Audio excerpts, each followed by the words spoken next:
begins now. Good afternoon, everyone. Thank you for joining us on KREM 2 News First at 4. I'm Tom Sherry. And I'm Whitney Ward. We want to get started right now with some breaking news. Fast-burning wildfires are forcing evacuations across the area at this hour. We are going to start with the Andrus Fire, which is still burning out in the West Plains. This is just southwest of Spokane near Cheney.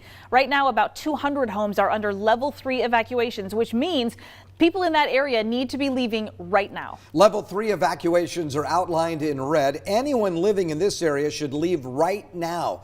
Level 2 is outlined in orange. Residents in this area need to be ready to leave at a moment's notice. And level 1 is outlined in yellow. Now, the evacuation zone includes West Andrus Road to Grove Road, north to Melville Road, and west of the Fairways Golf Course, as well as south on Thomas Mallon Road. We go now to KREM 2's Ian Smay, who is live tonight with the latest updates on these dangerous fires. Good afternoon, Tom and Whitney. The Andrus Fire has remained at an estimated 300 acres since last night. And as you can see behind me now, there is still a little bit of smoke coming out of that fire, but it's nowhere near the level of what we saw yesterday when it first started and grew to that 300 acre mark. Now, there are a little bit less than 200 homes under level 3 evacuations today, but officials do not have an exact count. The good news is that there are still no reported injuries. Washington State Patrol Trooper Jeff Sevengy said no structures have been lost so far. However, evacuations are still in place, as you said, and roads are still closed. We have seen some people leaving those roads today as they remain under evacuation. I spoke with one couple earlier today who described how quickly they had to get out of their home near Soda and Taylor Roads. Take a listen. I went and looked outside, and it was like right behind our house. And my dad used to work up on the hill when it used to be an Air Force base. And so we knew it started up there and it was coming down, and we just kind of, got as much stuff together as we could and then got out as quick as we could. The Spokane County Sheriff's Office did go door to door to alert people about evacuations, in addition to those alerts you may have received on your phone. There are still crews from the local, state, and national levels out here today, and Eric Keller with the Department of Natural Resources says the fire probably won't be out, or fully contained until this weekend or early next week due to the heat in the area and the nature of the fire. And fire officials have not given us a containment level for the fire yet. Now, there are still some aerial units fighting the blaze, but it isn't as busy as yesterday, or at least it doesn't seem like it. But it is still a good idea that if you don't need to be out here in the area, to avoid the area so that you don't possibly get in the way of the fire units as they are fighting the fire. Now, coming up at 5 o'clock tonight, I'll have more from Shane about what it was like to have to flee his home yesterday. For now, back to you guys. Thank you, Ian. Today, we are also tracking a number of other wildfires burning around the inland Northwest. In Douglas County near Wenatchee, the Batterman Road fire has grown to at least 7,900 acres. Level 3 evacuations are in place on Rock Island Grade Road from Moses Stool near East Wenatchee to Highway 28. Again, level 3 means you need to leave immediately. Level 2 evacuations are in place for Road S Southwest. Level 2 means get set to leave at a moment's notice, and the Palisades is under a level 1 evacuation level. That means you need to be ready to leave. Now, the fire's containment at this hour is about 10%. Today, firefighters are working on the existing containment lines and then establishing additional lines east of Batterman Road, which is west of Rock Island Grade and south of Beaver Creek. Right now, we're told about 80 structures are threatened. The efforts are focused again on just protecting structures, natural resources, and minimizing this fire's impact. And according to the Douglas County Sheriff's Office, the fire did start on the 4th of July. It's burning through sage and grassland right now. So far, no reports of any injuries or structure losses, but there is an emergency shelter in place for anyone who's displaced by this fire. That's at Eastmount High School, which is being operated now through the Red Cross. And we are also tracking a fire burning near Springdale in Stevens County.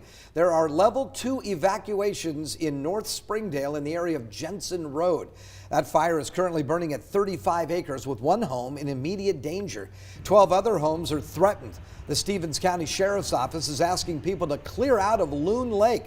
Boaters are interfering with the air crew's ability to get water from the lake. The Sheriff's Office says it is a fast-moving fire and people need to be prepared to leave at a moment's notice.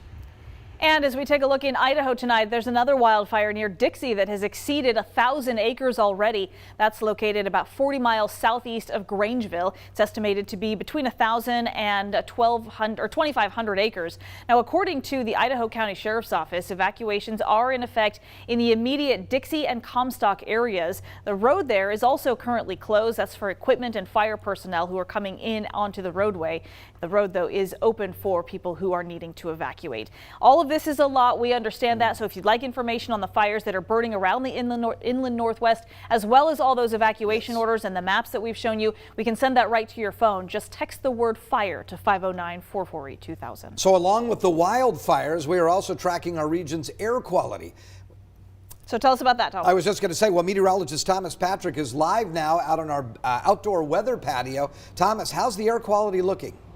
Yeah, so recently we've been monitoring the air quality really since this past weekend. Every once in a while we've noticed that one of our sites have been dropping down close to that unhealthy range. But as of right now, most everything is either good or moderate in terms of air quality, which is absolutely acceptable for the region. The reason for that, and really the good news that I'm providing, is that these wildfires aren't nearly large enough or significant enough where they're just pluming just so much smoke into our atmosphere. So really, we're only expecting areas that might be directly underneath any of the wildfires that you just heard, be it the Andrus Fire, the Dixie Fire, or out in Douglas County. Unless you're really underneath these wildfires, your air quality is really going to be acceptable for the next couple of days. And another reason for that is that our weather pattern that's going to move through tomorrow, it's going to keep the atmosphere filtered. It's not stagnant, basically the opposite of stagnant. So these wildfire plumes are really going up into the atmosphere and dispersing. I was actually out by High Drive earlier looking at that Andrus fire. Not nearly as much smoke today as what we saw yesterday. So I do think our air quality for the large part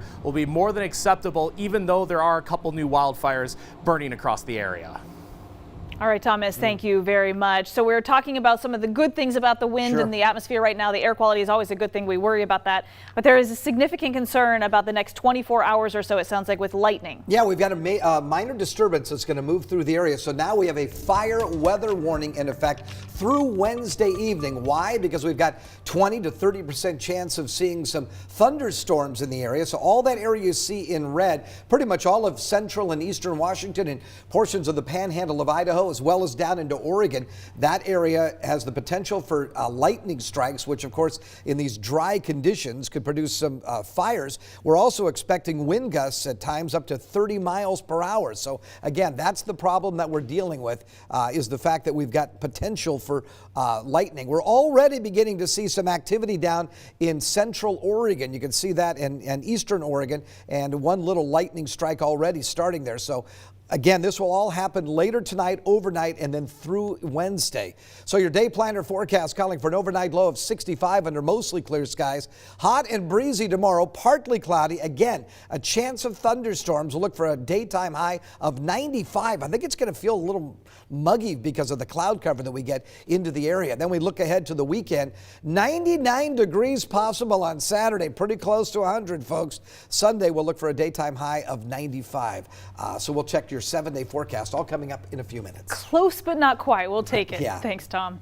All right, coming up after the break, Governor Jay Inslee is headed to Spokane tomorrow to talk to top fire officials about being ready for what's still coming this summer. And Canada has finally changed the rules for travel across the U.S.-Canadian border. We'll let you know about these updated guidelines along with more top stories right after the break.